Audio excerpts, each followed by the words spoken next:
to my channel, or welcome back to my channel. I'm Stasia and I've recently lost 60 pounds following a high fiber plant-based diet. So today's video, I'm going to be talking about the top 5 foods that I avoided eating in that first 20 pounds. And when I stopped eating these foods, those first 20 pounds basically melted off of me. So we're gonna be getting into that in today's video, so you'll wanna stick around to the end to hear what all 5 of those things are. But before we jump into today's video, considering this video is about what not to eat to get the weight off, in case you're wondering what you should be eating if you're also on a health and weight loss journey, then you are in luck. Because right now I am running a massive sale on both of my newest ebooks, which contain all the recipes that I was eating to get this weight off, especially the first 30 pounds. So I'm running an amazing flash sale on both of these books for only the next 48 hours. So you can grab a copy of both books for only $10. That's 50% off of their regular price. I love running these flash sales to make my books affordable for the majority of you guys out there, but I can't run those prices forever, so it will only be for the next 48 hours. So basically, one of the books contains all of the recipes that I was eating, avoiding the foods I'm going to be talking about in today's video, and the other book contains 22 fiber protein shake recipes, and these were the shakes that I was drinking every single day to get those first 20 to 30 pounds off. So both of those books are truly like the blueprint to how I got this weight off. And what would make this sale even more exciting? A free giveaway. So I also love doing free giveaways. Everybody loves free stuff. So to the first 5 people who go to my description box below and click the link, you will be receiving this bundle for free. So good luck to all of you, whether you get it for free or whether you get it at 50% off. The link will be found in the description box below. All right, so let's get into this video. So the first one that I'm going to talk about is not going to be surprising if you are a long-term follower of mine and you also follow this lifestyle. But in case you're new to my channel or new to this whole food plant-based lifestyle, it might be a new one for you. So that is oil. I removed all oil out of my cooking and my diet. And the biggest reason for that is just because in terms of losing weight, it is the ultimate enemy. And the reason for that is because oil doesn't really do too much in terms of keeping us fuller. It just enhances maybe the taste of our food a little bit. I'll give it that. But in terms of actually satiating us or keeping us fuller for longer, it doesn't really hit the mark. So therefore, all it really ends up doing is adding extra calories to your meals that you could be eating those calories in the way of food rather than oil. Now, it is a little bit of an adjustment to start cooking your food without oil. I'm not gonna lie, when I first started to, use water sauteing as my cooking method, or you can use broth as well, to saute some veggies in, it was slightly different and it does take a little bit to adjust to not using oil. But I promise you, once you start cooking more and more without oil, the less you are going to miss it. And let's just think about this for a second and do some really simple math. You could be consuming an extra 200 onwards up to even like 1,000 extra calories a day just by eating oil, depending on how much oil you're using. Because if a tablespoon is about 120 calories, how often do we even use a measuring spoon to measure out a tablespoon? Oftentimes we're just pouring the oil on our food. So it could be several tablespoons per meal that you're using. So as you can see, it can add up really, really quickly and keeping you in a calorie surplus and preventing you from losing weight. So for me, it was just, an easy sacrifice, kind of a no-brainer, and just a really easy way to lower those overall calories that I'm consuming on a day-to-day basis.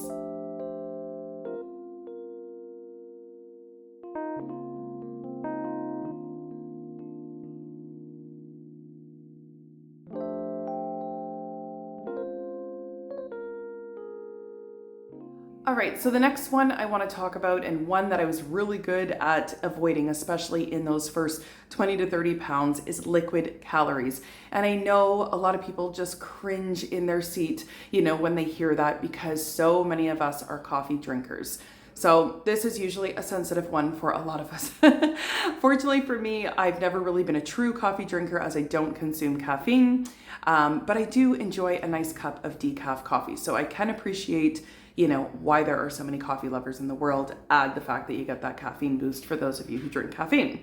But at any rate, we do want to be mindful of our liquid calories because of the fact that, having a coffee with a really rich, dense in calories type of creamer inside of it can really start to add some unnecessary calories that we don't even really, get the benefit from. And what I mean by that is that you can actually be eating those calories and feeling nice and full and not feeling like you're hungry on your weight loss journey if you were not drinking them. Now, in addition to coffee drinking, there's a lot of people out there that like to drink sodas as well as, commercial store-bought fruit juices and that kind of thing. These are all just extra calories that are not going to keep you full, so you're drinking them, but you're still needing to eat the same amount of food. So you've now added an extra 300-400 calories through drinking something, but you still need to sit down and eat 400 to 500 calories to feel full. So right there's 700 to 800 calories that you've consumed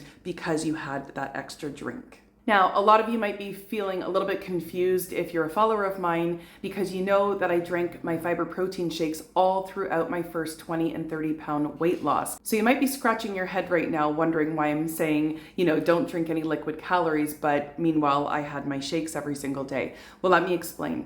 The shakes are designed purposely to be calorie dense. So my shakes run anywhere between 400 to 500 calories, somewhere in that ballpark. And they're specifically designed to be a bit calorie dense because I use them as an actual meal replacement. So in my shakes, in case you're new here, beans are the superfood in those shakes because beans are full in both fiber and protein. And I just found that they were like my superpower in my weight loss in terms of keeping me full for a really long time. Like they honestly were better for me than even potatoes, which I eat a lot of potatoes as well. But beans, there was just something special about them that allowed me to stay fuller longer than any other food. So these shakes were not, a fruit smoothie that would burn off like 30 minutes later. They're not even a juice of any kind. They're not pop, definitely not coffee.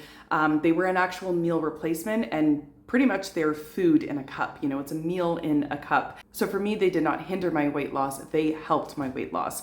So again, if you're interested in learning more about those fiber protein shakes, I can have this video linked in my description box below, as well as the book bundle that's on sale right now includes the Shake Off the Weight. And that's the book that I was referring to that has over 22 delicious flavors of all of these shakes that I was drinking to get those first 30 pounds off. I'm telling you, they were a superpower in my weight loss journey. But aside from those shakes and the odd green smoothie or vegetable juice that I would have, I was primarily just drinking water. So if you're struggling with your weight loss, having a look at your liquid calories would be something I would strongly recommend. All right, so the next foods that I avoided to get those first 20 pounds off were plant-based calorie-dense foods. And those are things such as oil, like I talked about before, avocados, nuts and seeds, and even tofu. In the first 20, 30 pounds, I didn't eat a lot of. I'm eating more of it now, but at the time, I even really limited my tofu. I really didn't have any at all, maybe once or twice.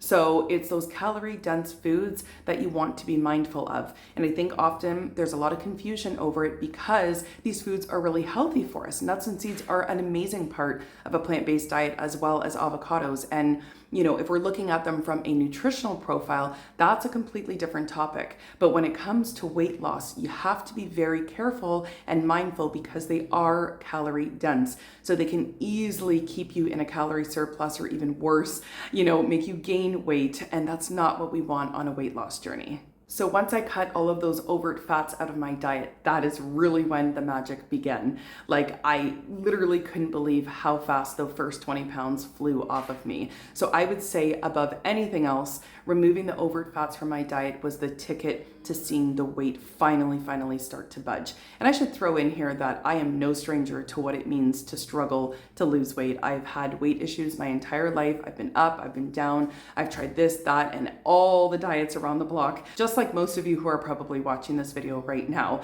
So I am no stranger to the struggle of losing weight. So when I tell you I was super shocked that this weight just started flying off of me effortlessly the moment that I removed the overt fats, like I'm still in shock over it.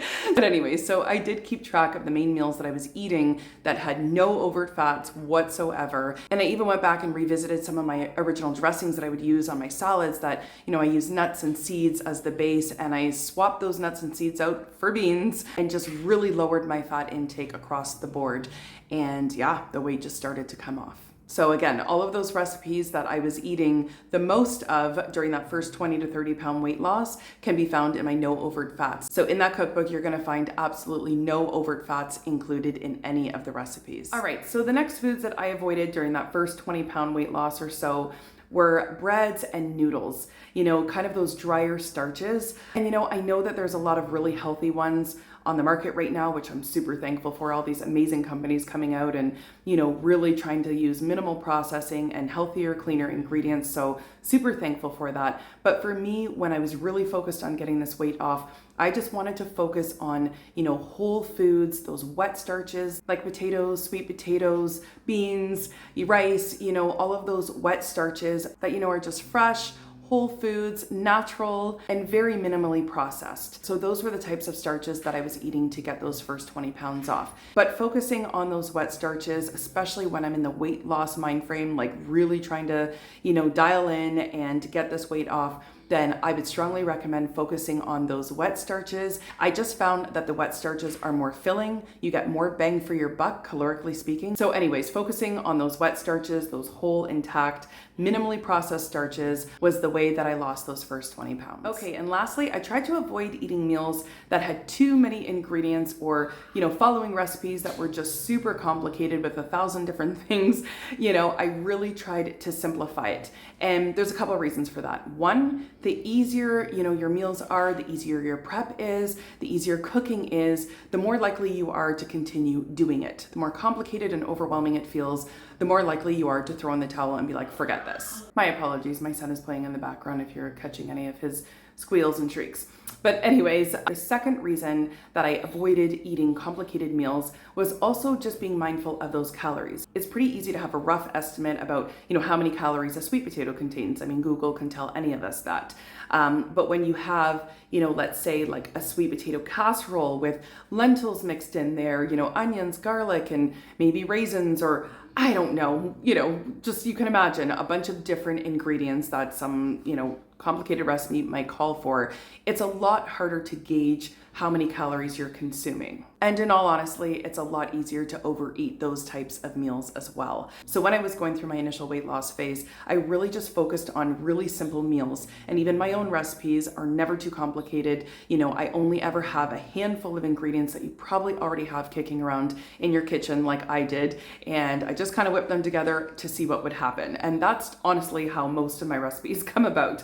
So keeping it really simple, keeping it down to only a handful of ingredients, using a lot of non-starchy veggies that I already know that are going to be about 100 calories or less per pound. That was the way that I did it, to keep my meals simple, but also know that they're not going to be too high in calories. So between removing those overt fats from my recipes, as well as keeping it really simple and basic, that was really the ticket for me to be able to stay consistent with eating these meals. All right, guys, so I'm going to leave the video here. I hope you found some value in today's video. If you did, I'd appreciate a big thumbs up. As well as if you're new here, I'd love to have you stick around, so don't forget to hit that subscribe button on your way out. And don't forget, if you want a free copy of that bundle or to get it at 50% off, the link will be found in my description box below. Thank you so much for watching, everyone, and we'll see you in the next one.